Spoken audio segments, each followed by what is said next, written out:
The Devoted Friend. By Oscar Wilde. One morning the old water rat put his head out of his hole. He had bright beady eyes and stiff grey whiskers, and his tail was like a long bit of black India rubber. The little ducks were swimming about in the pond, looking just like a lot of yellow canaries, and their mother, who was pure white with real red legs, was trying to teach them how to stand on their heads in the water. "You will never be in the best society unless you can stand on your heads," she kept saying to them, and every now and then she showed them how it was done. But the little ducks paid no attention to her. They were so young that they did not know what an advantage it is to be in society at all. "What disobedient children!" cried the old water rat, "they really deserve to be drowned." "Nothing of the kind," answered the duck, "everyone must make a beginning, and parents cannot be too patient." "Ah, I know nothing about the feelings of parents," said the water rat, "I am not a family man. In fact, I have never been married, and I never intend to be. Love is all very well in its way, but friendship is much higher indeed. I know of nothing in the world that is either nobler or rarer than a devoted friendship." "And what, pray, is your idea of the duties of a devoted friend?" asked a green linnet, who was sitting in a willow tree hard by, and had overheard the conversation. "Yes, that is just what I want to know," said the duck, and she swam away to the end of the pond, and stood upon her head, in order to give her children a good example. "What a silly question!" cried the water rat. "I should expect my devoted friend to be devoted to me, of course." "And what would you do in return?" said the little bird, swinging upon a silver spray, and flapping his tiny wings. "I don't understand you," answered the water rat. "Let me tell you a story on the subject," said the linnet. "Is the story about me?" asked the water rat. "If so, I will listen to it, for I am extremely fond of fiction."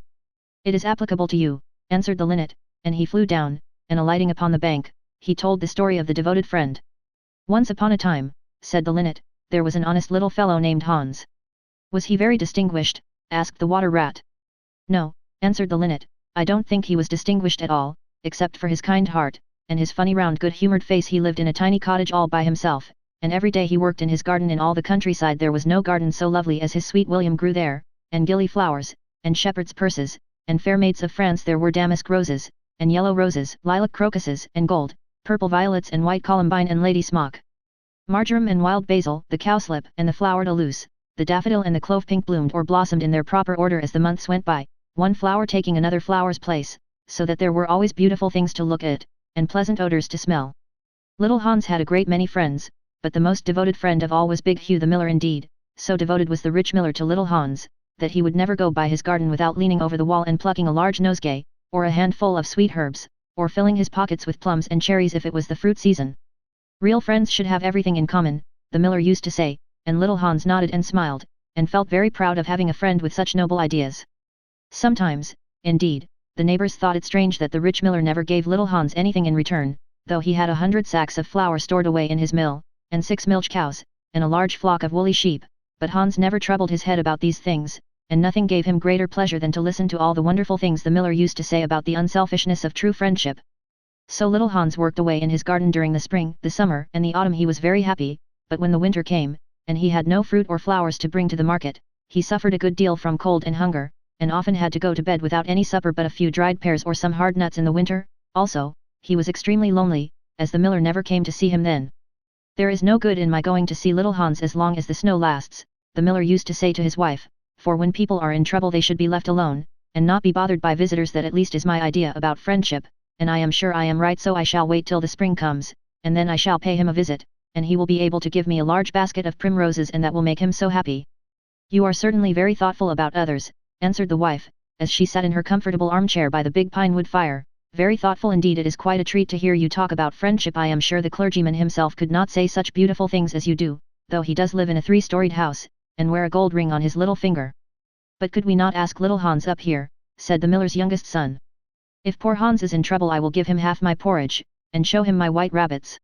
"What a silly boy you are," cried the miller, "I really don't know what is the use of sending you to school. You seem not to learn anything. Why, if little Hans came up here, and saw our warm fire, and our good supper, and our great cask of red wine, he might get envious, and envy is a most terrible thing, and would spoil anybody's nature. I certainly will not allow Hans' nature to be spoiled. I am his best friend, and I will always watch over him, and see that he is not led into any temptations. Besides, if Hans came here, he might ask me to let him have some flour on credit, and that I could not do.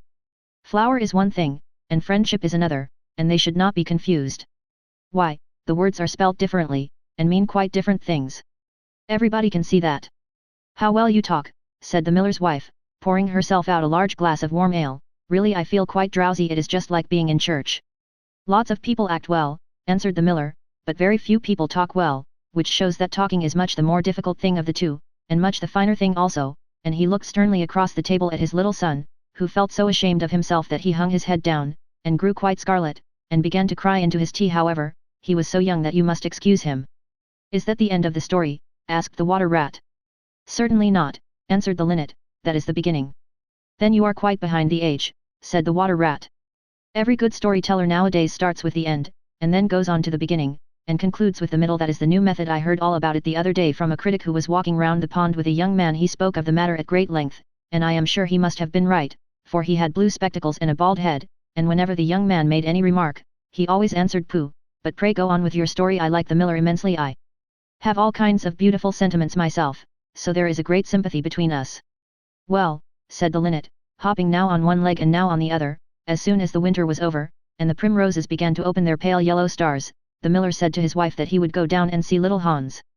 "Why, what a good heart you have," cried his wife, "you are always thinking of others, and mind you take the big basket with you for the flowers."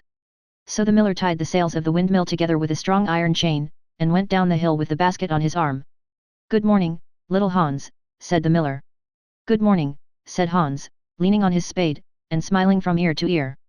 "And how have you been all the winter?" said the miller. "Well, really," cried Hans, "it is very good of you to ask, very good indeed. I am afraid I had rather a hard time of it, but now the spring has come, and I am quite happy, and all my flowers are doing well." "We often talked of you during the winter, Hans," said the miller, "and wondered how you were getting on." "That was kind of you," said Hans, "I was half afraid you had forgotten me." "Hans, I am surprised at you," said the miller, "friendship never forgets, that is the wonderful thing about it, but I am afraid you don't understand the poetry of life. How lovely your primroses are looking, by the by." "They are certainly very lovely," said Hans, "and it is a most lucky thing for me that I have so many. I am going to bring them into the market and sell them to the burgomaster's daughter, and buy back my wheelbarrow with the money." "Buy back your wheelbarrow? You don't mean to say you have sold it? What a very stupid thing to do." "Well, the fact is," said Hans, "that I was obliged to. You see, the winter was a very bad time for me, and I really had no money at all to buy bread with, so I first sold the silver buttons off my Sunday coat, and then I sold my silver chain, and then I sold my big pipe, and at last I sold my wheelbarrow, but I am going to buy them all back again now." "Hans," said the miller, "I will give you my wheelbarrow. It is not in very good repair, indeed, one side is gone, and there is something wrong with the wheel spokes, but in spite of that I will give it to you. I know it is very generous of me, and a great many people would think me extremely foolish for parting with it, but I am not like the rest of the world. I think that generosity is the essence of friendship, and, besides, I have got a new wheelbarrow for myself. Yes, you may set your mind at ease, I will give you my wheelbarrow." "Well, really, that is generous of you," said little Hans, and his funny round face glowed all over with pleasure. "I can easily put it in repair, as I have a plank of wood in the house."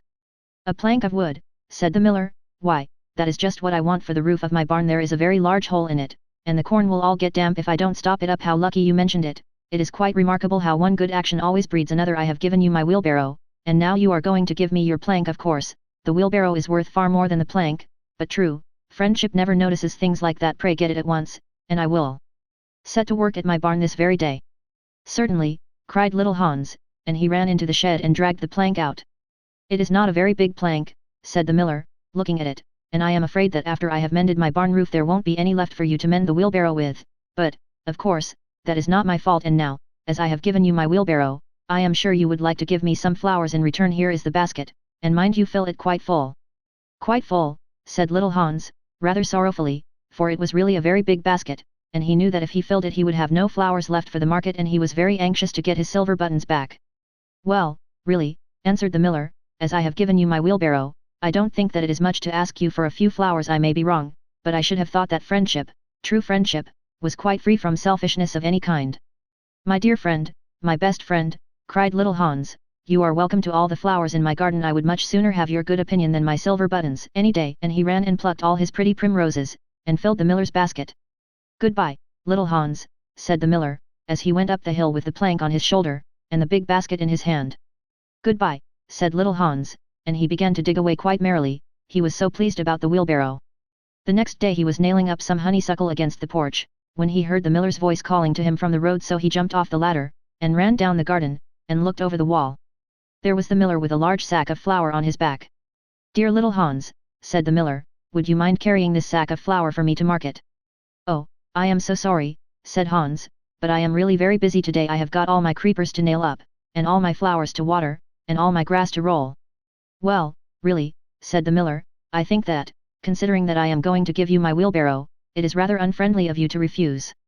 Oh, don't say that, cried little Hans, I wouldn't be unfriendly for the whole world, and he ran in for his cap, and trudged off with the big sack on his shoulders. It was a very hot day, and the road was terribly dusty, and before Hans had reached the 6th milestone he was so tired that he had to sit down and rest. However, he went on bravely, and as last he reached the market after he had waited there some time, he sold the sack of flour for a very good price, and then he returned home at once, for he was afraid that if he stopped too late he might meet some robbers on the way.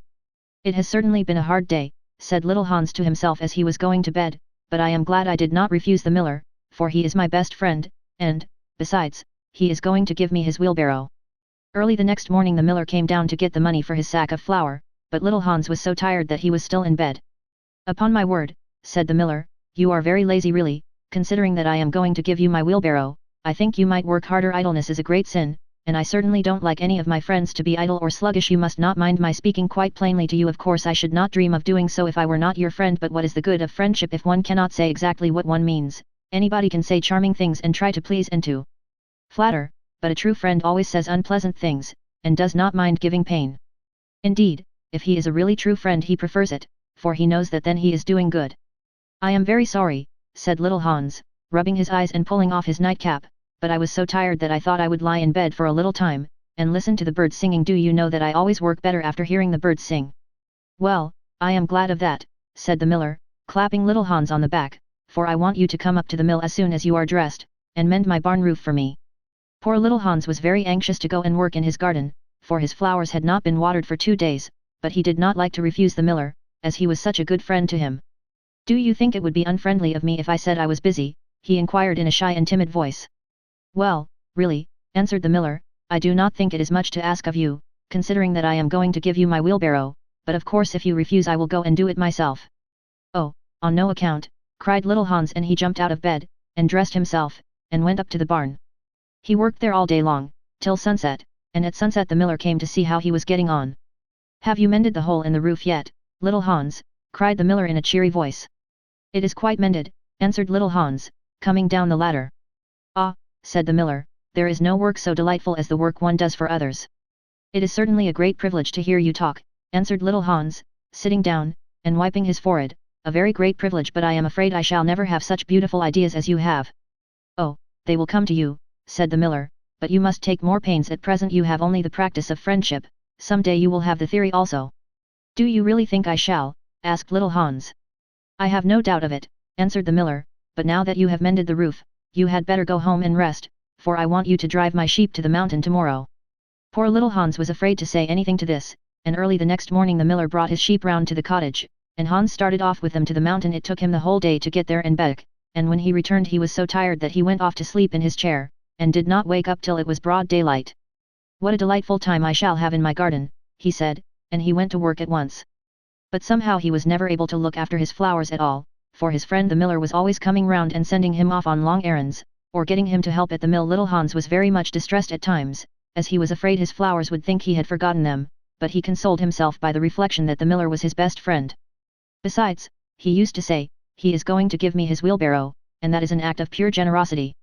So little Hans worked away for the miller, and the miller said all kinds of beautiful things about friendship, which Hans took down in a notebook, and used to read over at night, for he was a very good scholar.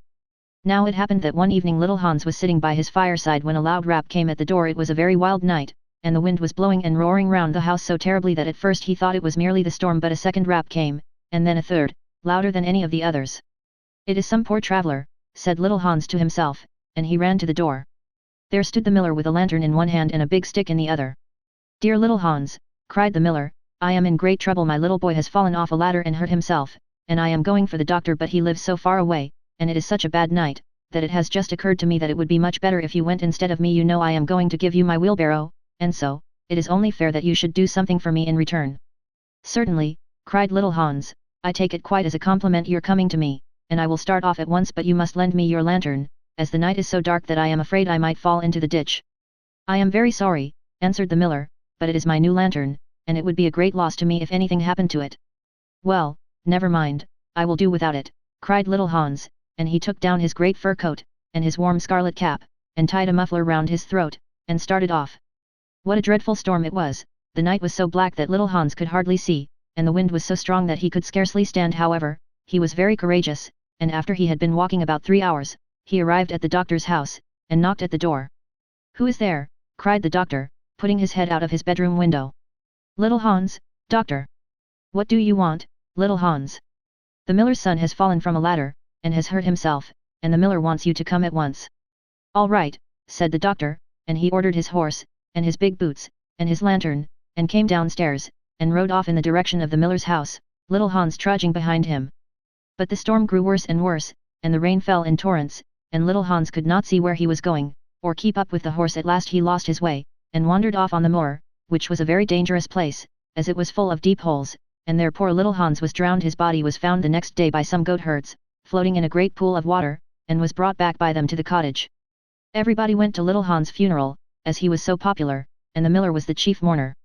"As I was his best friend," said the miller, "it is only fair that I should have the best place," so he walked at the head of the procession in a long black cloak, and every now and then he wiped his eyes with a big pocket handkerchief. "Little Hans is certainly a great loss to everyone," said the blacksmith, when the funeral was over, and they were all seated comfortably in the inn, drinking spiced wine and eating sweet cakes. "A great loss to me at any rate," answered the miller. "Why, I had as good as given him my wheelbarrow, and now I really don't know what to do with it. It is very much in my way at home, and it is in such bad repair that I could not get anything for it. If I sold it I will certainly take care not to give away anything again. One always suffers for being generous." "Well," said the water rat, after a long pause. "Well, that is the end," said the linnet.